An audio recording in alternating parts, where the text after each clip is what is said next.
Problem से solution तक, astro तक, नो योर फेट। वैसे तो महाशिवरात्रि पर आप अपने कल्याण के लिए, जगत कल्याण के लिए, अपने परिवार के कल्याण के लिए भगवान शिव की शरण में जा करके आप जो चाहें वो पूजा कर सकते हैं। लेकिन कौन सा विशेष प्रयोग शिवरात्रि पर जरूर करना चाहिए? देखिए, शिवरात्रि पर मध्य रात्रि में अगर आप पूजा करते हैं 11 बजे से 1 बजे के बीच में, तो ये पूजा विशेष फलदायी होती है। इसके लिए भगवान शिव और माता पार्वती की पूजा करिएगा।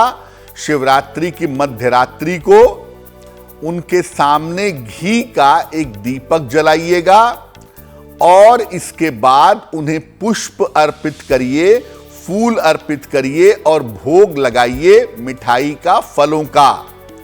इसके बाद उनके मंत्रों का जप आप करेंगे, जैसे ओम गौरी शंकराय नमः, ओम उमा महेश्वराभ्याम नमः, ओम पार्वती पतये नमः। भगवान शिव और मां पार्वती के संयुक्त मंत्रों का जप आप करेंगे और मंत्र जप करने के बाद अपनी मनोकामनाओं की पूर्ति की प्रार्थना करेंगे। एक बात ये जानिए कि अगर आपको कोई मंत्र नहीं आता तो शिव का नाम भी एक मंत्र है और शिव नाम में माता पार्वती और भगवान शिव दोनों की शक्तियां समाहित हैं। शिव में जो ई की मात्रा है वो शक्ति है और बाकी शिव स्वयं हैं। तो शिव में अगर आप केवल शिव शिव शिव शिव भी जपेंगे तो उससे भी आपको भगवान शिव और माता पार्वती की कृपा प्राप्त होगी।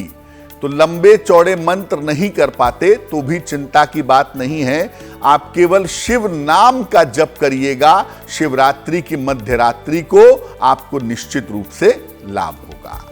इस ऐड को स्किप करना तो बहुत मुश्किल है, पर लाइफ की प्रॉब्लम्स का सॉल्यूशन ढूंढना आसान। प्रॉब्लम से सॉल्यूशन तक, एस्ट्रो तक, नो योर फेट।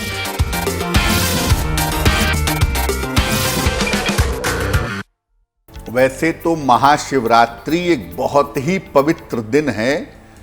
पूजा उपासना के लिए, साधना के लिए, प्रार्थना के लिए आप महाशिवरात्रि पर बहुत सारे काम, बहुत सारे प्रयोग कर सकते हैं। कौन कौन से काम महाशिवरात्रि पर जरूर करने हैं आपको? देखिए, अगर आप चाहते हैं कि आप अपने घर में एक छोटा सा शिवलिंग रखें और नियमित रूप से उस शिवलिंग पर जल चढ़ाएं, तो आप महाशिवरात्रि पर शिवलिंग ला करके अपने घर में स्थापित कर सकते हैं। महाशिवरात्रि पर अगर आप चाहें तो रुद्राक्ष भी धारण कर सकते हैं। रुद्राक्ष पहनना भी आपके लिए बहुत अच्छा होगा।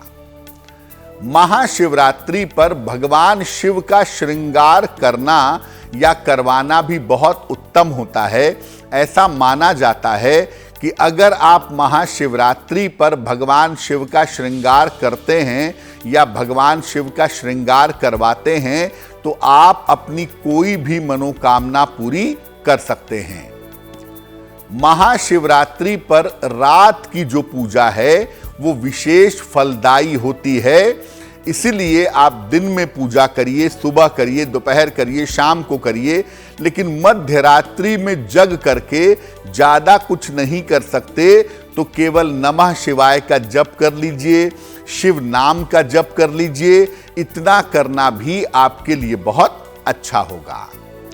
शिवरात्रि पर राम नाम लिख करके बेलपत्र आप भगवान शिव को अर्पित कर सकते हैं। आप ढेर सारे बेलपत्र ले आइए और हर बेलपत्र पर चंदन से राम लिखिए और ये बेलपत्र एक एक करके आप शिवलिंग पर अर्पित करिए। किसी भी तरह की मनोकामना आप अपनी पूरी कर पाएंगे। महाशिवरात्रि पर भगवान शिव और मां पार्वती को सफेद मिठाई या खीर का भोग लगाना चाहिए और बाद में उसको प्रसाद रूप में ग्रहण करना चाहिए, लोगों में बांटना चाहिए। ऐसा करने से जो कोई भी वो प्रसाद ग्रहण करेगा उसका निश्चित रूप से कल्याण होगा। एस्ट्रो तक ऐप पर आपको मिलेगा भविष्य से जुड़े हर सवाल का जवाब। डाउनलोड कीजिए एस्ट्रो तक ऐप और चुटकी में जुड़िए इंडिया के बेस्ट एस्ट्रोलॉजर से।